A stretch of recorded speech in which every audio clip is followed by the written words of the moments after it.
All right, minor scales. A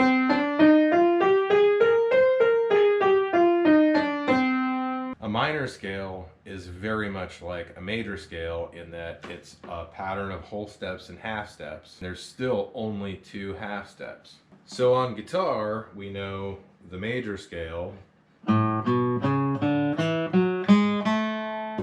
whole steps everywhere except for the third and the fourth and the 7 in the octave. Half step, half step.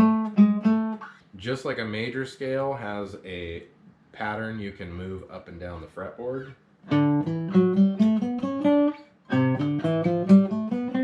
you can do the same thing with the minor scale. So let's see what the minor scale looks like linearly first. We'll do the same thing we did last time. We'll use our second string of the guitar, our octave. For minor scale, it's open, whole step, half step between the second and the third, whole step, half step between the fifth and the sixth, whole step, and whole step to the octave.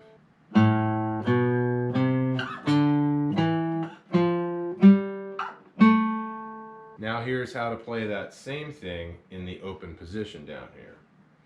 On this second string, whole step, half step. Now the next would be a whole step here, but we're going to play it there instead of here.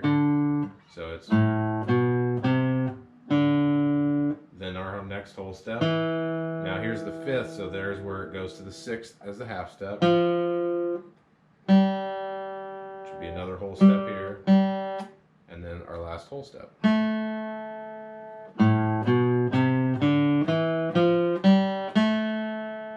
So that pattern right there is actually the one that we can move. If you imagine this is a fret, move that fret up. There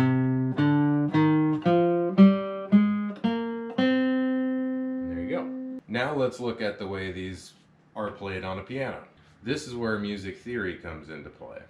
If I know the whole step and half step pattern of what I'm trying to play, I can translate it to any instrument. All I need to know is the chromatic scale. A chromatic scale is every single note.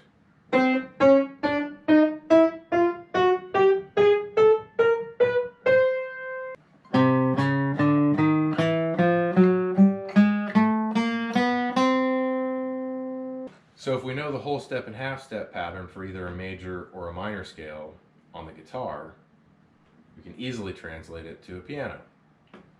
Just think of all of these keys as frets. If this is the open string A, then the first fret is this black key right here. You get the idea. If we start on a key and we want to play a major scale, then we simply skip a fret, skip a fret. Here's our third, so it's a half step. Skip a fret, skip another fret, skip another fret here, and then here's our last half step.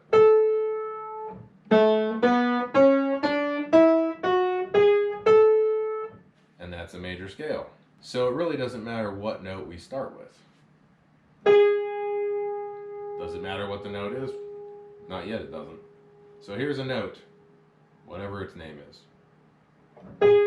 Whole step, half step, whole step, whole step again, and then our last half step. Now remember, a minor scale also only has two half steps in it, but instead of between the third and the fourth and the seventh and the octave, it's between the second and the third and the fifth and the sixth.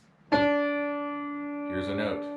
First whole step, then the second to the third is a half step, then a whole step, then another whole step. Now that's the fifth, so here's our other half step, and then a whole step, and then a whole step. And that's how you play a minor scale on a piano.